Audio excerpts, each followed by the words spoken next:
जय श्री राधे श्याम। आज हम माघ मास के पहले अध्याय की कथा कहेंगे।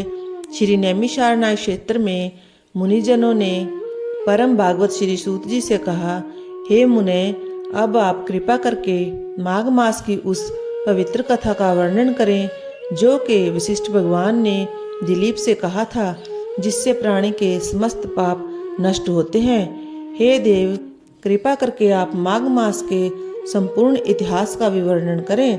सूत जी बोले, हे मुनिजनों, तुम धन्य हो। भगवान श्री कृष्ण की भक्ति में लगा तुम्हारा मन देखकर मैं बड़ा प्रसन्न हूँ। मैं समस्त पापों को नष्ट करने वाले परम पुनीत माघ मास का महत्व मैं तुमको सुनाता हूँ। ध्यान से सुनो।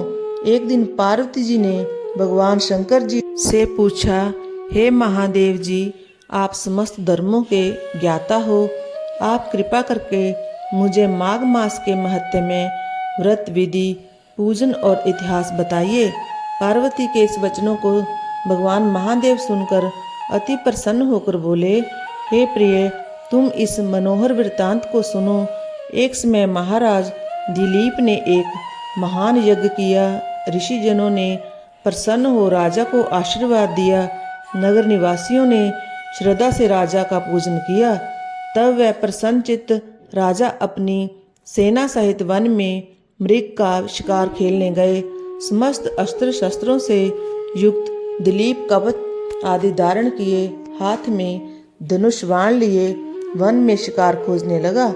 उनके पैदल सिपाही भी मनोहर जंगल में विचरने लगे।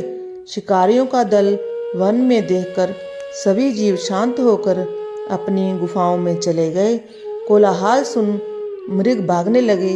राजा ने उनको अपने बाणों का निशाना बनाया। पक्षी इस वृक्ष से उस वृक्ष पर उड़ने लगे और अपने को छिपाने के लिए स्थान खोजने लगे। सियार चिल्लाने लगे। वृक्षों की खोह में छिपे उल्लू चीखने लगे। वन के शांत प्रदेश में जहाँ घने वृक्ष थे, फूलों की सुगंध महक रही थी। बौरे गुंजार कर रहे थे।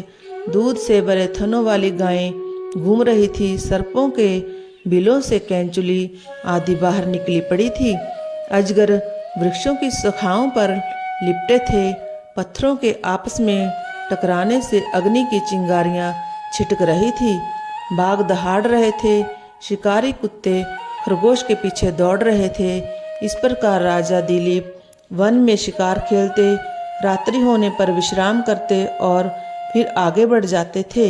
इसी प्रकार शिकार खेलते हुए राजा जब वन में विचरण कर रहे थे तो सैनिकों द्वारा मचाए हुए शोर को सुनकर एक मृग जंगल से निकला, इधर उधर चौकड़ी मारने लगा।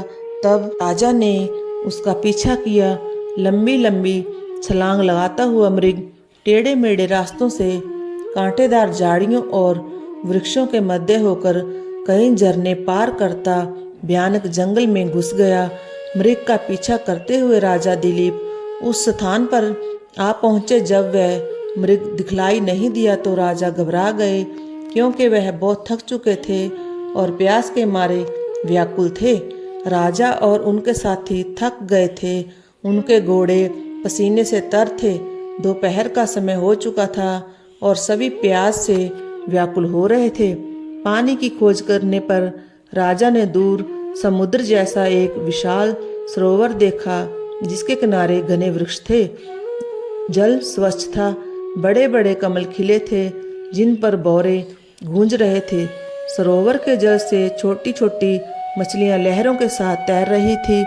उस सरोवर के किनारे पर अनेकों पशु पक्षी घूम रहे थे।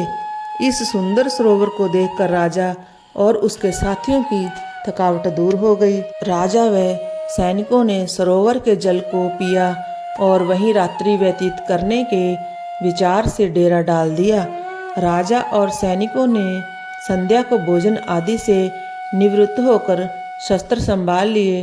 राजा एक वृक्ष पर धनुष बाण सहित बैठ गए और उनके अन्य साथी भी दूसरी दिशाओं में अपने शस्त्र लेकर स्थित हो गए, ताकि शिकार कहीं से बचकर ना निकल सके।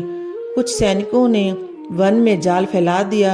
आधी रात होने पर जंगली शूकरों का एक झुंड सरोवर के किनारे आया उन शुक्रों ने तट के किनारे उत्पन्न कमलकंद खाए और पेट भर जाने पर वह झुंड वापस लौटने लगा तो राजा के सैनिकों द्वारा लगाए जाल में फंस गए।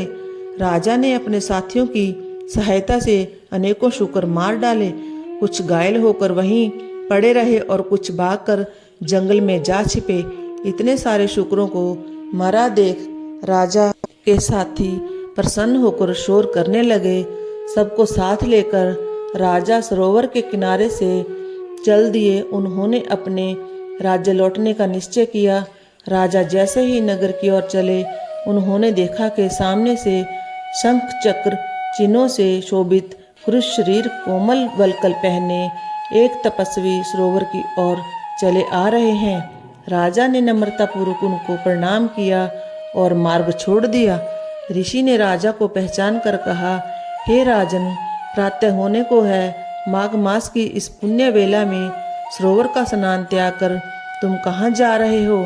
इस प्रकार माघ मास के पहले अध्याय समाप्त हुआ। जय जय श्री राधे श्याम।